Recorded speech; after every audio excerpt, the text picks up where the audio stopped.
আকাশবাণী আগরতলা স্থানীয় সংবাদ পড়ছি সুমা চট্টোপাধ্যায়। এখনকার বিশেষ বিশেষ খবর হল, ন্যাশনাল মেডিকেল কমিশন আগরতলা সরকারি মেডিকেল কলেজে এমবিবিএস কোর্সে আসন সংখ্যা বৃদ্ধির অনুমোদন দিয়েছে। প্রধানমন্ত্রী হিসেবে নরেন্দ্র মোদী তৃতীয়বার দায়িত্ব নেবার পর আগামীকাল তার প্রথম মন কি বাত অনুষ্ঠান। ন্যাশনাল টেস্টিং এজেন্সি বা এনটিএ সম্প্রতি স্থগিত হওয়া পরীক্ষার নতুন সময়সূচি ঘোষণা করেছে। রাজ্যভিত্তিক খো খো প্রতিযোগিতা আজ থেকে শুরু হয়েছে। ন্যাশনাল মেডিকেল কমিশন আগরতলা সরকারি মেডিকেল কলেজে এমবিবিএস কোর্সে আসন সংখ্যা বৃদ্ধির অনুমোদন দিয়েছে। এর ফলে আসন সংখ্যা 100 থেকে বেড়ে দাঁড়ালো 150। মুখ্যমন্ত্রী অধ্যাপক ডাক্তার মানিক সাহা আজ এই খবর জানিয়েছেন। তিনি বলেন, মেডিকেলে আসন সংখ্যা বৃদ্ধির এই সিদ্ধান্তে ভবিষ্যতে রাজ্যে স্বাস্থ্য পরিষেবার সুযোগ আরও বাড়বে। এদিকে রাজ্যের মেডিকেল শিক্ষা অধিকর্তা ডাক্তার এইচ.পি. শর্মা আকাশবাণীর প্রতিনিধিকে জানিয়েছেন, চলতি শিক্ষাবর্ষ থেকে এজিএমসিতে এই 150 আসনে ভর্তি প্রক্রিয়া ও ক্লাস শুরু করা হবে।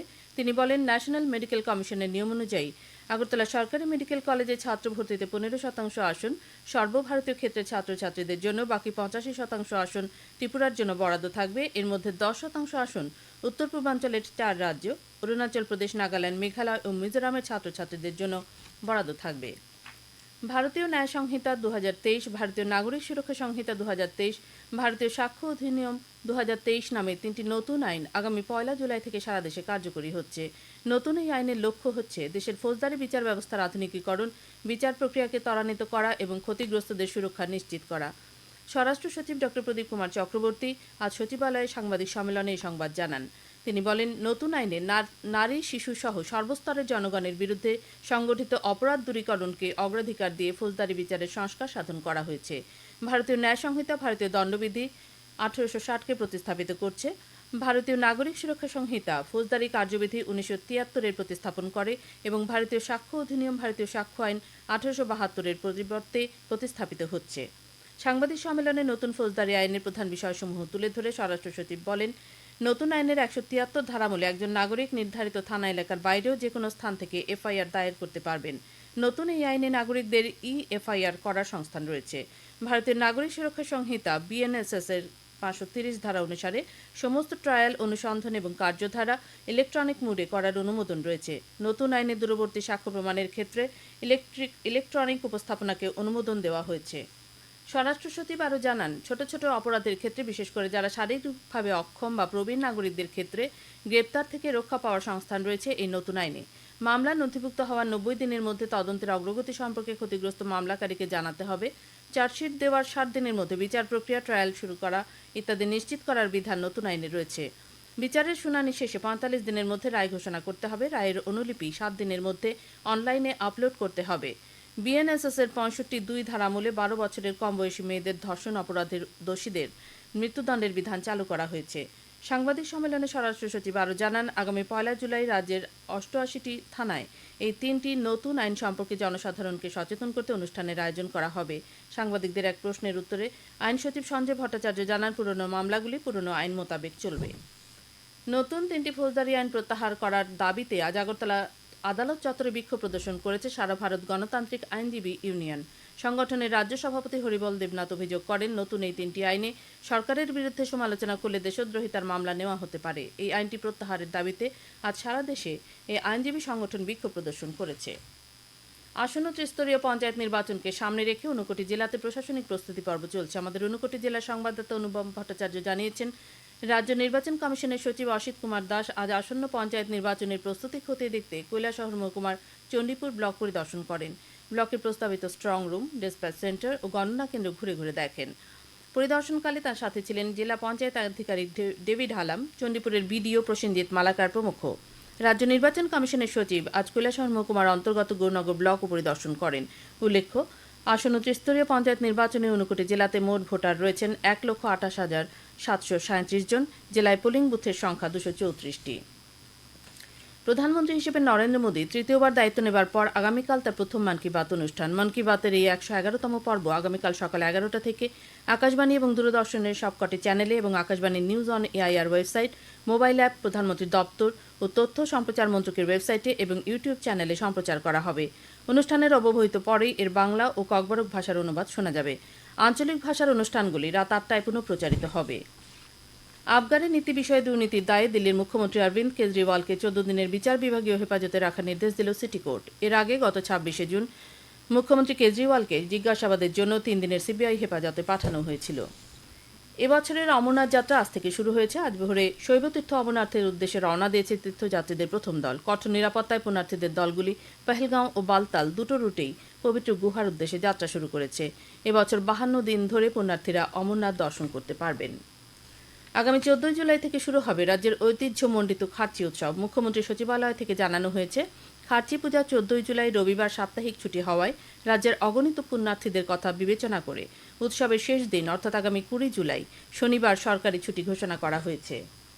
পরিসংখ্যানের জনক অধ্যাপক প্রশান্ত চন্দ্র মহালানবিশের জন্মজয়ন্তী উপলক্ষে আজ আগরতলায় রবীন্দ্র শতবার্ষিকী ভবনে পরিসংখ্যান দিবস উদযাপন করা হয়। উদ্বোধন করেন পরিসংখ্যান দপ্তরের মন্ত্রী বিকাশ দেববর্মা। তিনি বলেন, তথ্য সংগ্রহ সমন্বিত করার ক্ষেত্রে অর্থ ও পরিসংখ্যান দপ্তরের গুরুত্বপূর্ণ ভূমিকা রয়েছে। এবছর পরিসংখ্যান দিবসের মূল ভাবনা হল use of data for decision making. পরিসংখ্যান দিবস উদযাপন উপলক্ষে আজ এক রক্তদান শিবিরের আয়োজন করা হয়। শিবিরে মোট 34 জন আধিকারিক ও কর্মচারী স্বেচ্ছায় রক্তদান করেন। খবর শুনছেন আকাশবাণীর আগরতলা কেন্দ্র থেকে। ন্যাশনাল টেস্টিং এজেন্সি বা এনটিএ সম্প্রতি স্থগিত হওয়া পরীক্ষার নতুন সময়সূচি ঘোষণা করেছে। গতকাল এক বিজ্ঞপ্তি জারি করে এনটিএ জানিয়েছে, ইউজিসি নেট জুন 2024 পরীক্ষা আগামী 21শে আগস্ট থেকে 4 সেপ্টেম্বরের মধ্যে সম্পন্ন করা হবে।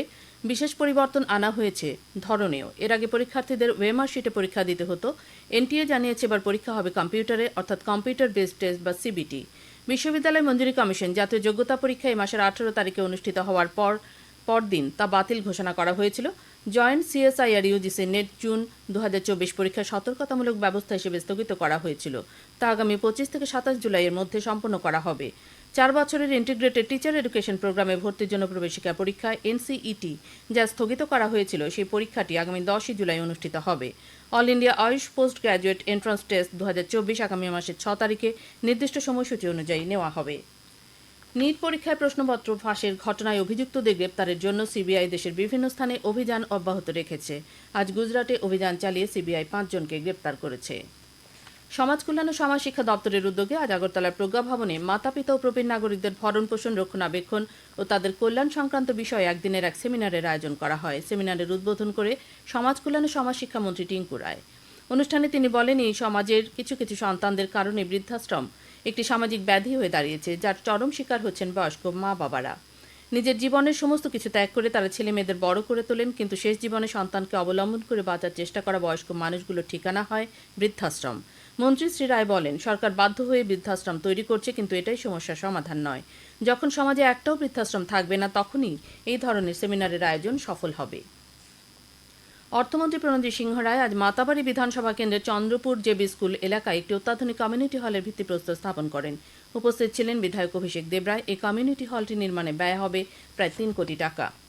কেন্দ্রীয় সরকারের বিজ্ঞান ও প্রযুক্তি দপ্তরের সিড ডিভিশনের আর্থিক সহায়তায় NB institute for rural technology অর্কনিরের উদ্যোগে আজ সিপাহীজলা জেলার দক্ষিণ চরিলাম গ্রাম পঞ্চায়েতের জনকল্যাণ বিউতে সম্পন্ন হয়েছে বাঁশবেতের অলংকার ও আসবাব তৈরির উপর 10 দিনের বিশেষ প্রশিক্ষণ। শিবিরে অংশগ্রহণ করেন চরিলাম ব্লক এলাকার বিভিন্ন স্বসহায়ক দলের বাঁশবেত শিল্পের সাথে যুক্ত 22 জন প্রশিক্ষণার্থী। প্রশিক্ষণ দেন বিশ্বভারতী বিশ্ববিদ্যালয়ের মাস্টার ট্রেনার স্বপন কর্মকার। সাবরুমের মাইকেল মধুসূদন দত্ত কলেজের রেড রিবন ক্লাব ও জাতীয় স্বেচ্ছাসেবা প্রকল্পের উদ্যোগে ত্রিপুরা এইডস কন্ট্রোল সোসাইটি ও স্বাস্থ্য ও পরিবার কল্যাণ দপ্তরের সহায়তায় আজ সাবরুমের কলেজ ক্যাম্পাসে এইচআইভি এইডস ও মাদকের বিরুদ্ধে এক সচেতনতা সভা অনুষ্ঠিত হয়। সাবরুম মহকুমা পুলিশ আধিকারিক নিত্যানন্দ সরকার, সাবরুম মহকুমা হাসপাতালের চিকিৎসক ডাক্তার শৌমিক হাজরা, কলেজের অধ্যক্ষ ডক্টর অনুপম গুহ প্রমুখ সভায় বক্তব্য রাখেন। আগরতলা পুর নিগমের 39 নম্বর ওয়ার্ডের উদ্যোগে আজ ওয়ার্ড অফিসে শহরাঞ্চলের 22টি স্কুলের ছাত্রছাত্রীদের নিয়ে একটি কুইজ প্রতিযোগিতার আয়োজন করা হয়। প্রতিযোগিতার উদ্বোধন করেন আগরতলা পুর নিগমের মেয়র তথা বিধায়ক দীপক মজুমদার। বিলোনিয়া সার্কিট হাউসে আজ ত্রিপুরা গ্রামীণ আজীবিকা মিশনের দক্ষিণ জেলা ভিত্তিক চলতি অর্থ বছরের জেলা পর্যায়ের বার্ষিক কর্মপরিকল্পনা নিয়ে এক কর্মশালা অনুষ্ঠিত হয়। কর্মশালায় দক্ষিণ জেলার জেলাশাসক ডাক্তার সিদ্ধার্থ শিব জয়সওয়াল, অতিরিক্ত জেলাশাসক সুব্রত রিয়াং, জেলার 8টি ব্লকের বিডিও ও টিআরএলএম এর জেলা ব্লক ও ক্লাস্টার সংযোজকরা উপস্থিত ছিলেন। খেলার খবর। রাজ্যভিত্তিক খো খো প্রতিযোগিতার আজ আনুষ্ঠানিক উদ্বোধন হল। রাজধানীর রামঠাকুর বয়েজ স্কুল মাঠে বিকেলে আসরের উদ্বোধন করেন ক্রীড়ামন্ত্রী টিঙ্কু রায়। আসরে সিনিয়র বিভাগে 26টি দল এবং সাব জুনিয়র বিভাগে 16টি দল অংশ নিচ্ছে। ঘরোয়া তৃতীয় ডিভিশন লীগ ফুটবল প্রতিযোগিতার খেলায় আজ আনন্দ ভবন জয়লাভ করেছে। উমাকান্ত মিনি স্টেডিয়ামে অনুষ্ঠিত খেলায় আনন্দ ভবন 1-0 গোলে ইউনাইটেড বিএসটিকে হারিয়ে দেয়। একই মাঠে সবুজ সংঘ ও আমরা কজনার মধ্যে অপর খেলাটি 4-4 গোলে ড্র হয়। মহিলাদের ঘরোয়া ফুটবল লিগের আজকের খেলাটি ড্র হয়েছে। উমাকান্ত মিনি স্টেডিয়ামে সকালে অনুষ্ঠিত খেলায় ত্রিপুরা স্পোর্টস স্কুল 2-2 গোলে বিশ্রামগঞ্জ প্লে সেন্টারের সাথে শেষ করে, ফলে উভয় দল 1 পয়েন্ট করে পায়। আবহাওয়া আগামীকাল আকাশ সাধারণত মেঘাচ্ছন্ন থাকবে। 2-1 জায়গায় বজ্রবিদ্যুৎ সহ হালকা থেকে মাঝারি পর্যায়ের বৃষ্টিপাতের সম্ভাবনা রয়েছে। আগামীকাল তাপমাত্রা সর্বোচ্চ 30 ডিগ্রি এবং সর্বনিম্ন 26 ডিগ্রি সেলসিয়াসের কাছাকাছি থাকবে। আজ দিনের সর্বোচ্চ তাপমাত্রা ছিল 30.4 ডিগ্রি এবং সর্বনিম্ন 26.4 ডিগ্রি সেলসিয়াস। আগামী 24 ঘন্টায় রাজ্যের সব জেলায় বিক্ষিপ্তভাবে বজ্রবিদ্যুৎ সহ বৃষ্টিপাতের সতর্কতা জারি করা হয়েছে। শেষ করার আগে খবরের বিশেষ বিশেষ অংশগুলো আরেকবার পড়ছি। ন্যাশনাল মেডিকেল কমিশন আগরতলা সরকারি মেডিকেল কলেজে এমবিবিএস কোর্সে আসন সংখ্যা বৃদ্ধির অনুমোদন দিয়েছে। প্রধানমন্ত্রী হিসেবে নরেন্দ্র মোদী তৃতীয়বার দায়িত্ব নেবার পর আগামীকাল তার প্রথম মন কি বাত অনুষ্ঠান। ন্যাশনাল টেস্টিং এজেন্সি বা এনটিএ সম্প্রতি স্থগিত হওয়া পরীক্ষার নতুন সময়সূচি ঘোষণা করেছে। রাজ্যভিত্তিক খো খো প্রতিযোগিতা আজ থেকেই শুরু হয়েছে। স্থানীয় সংবাদ আজকের মতো এখানেই শেষ হলো।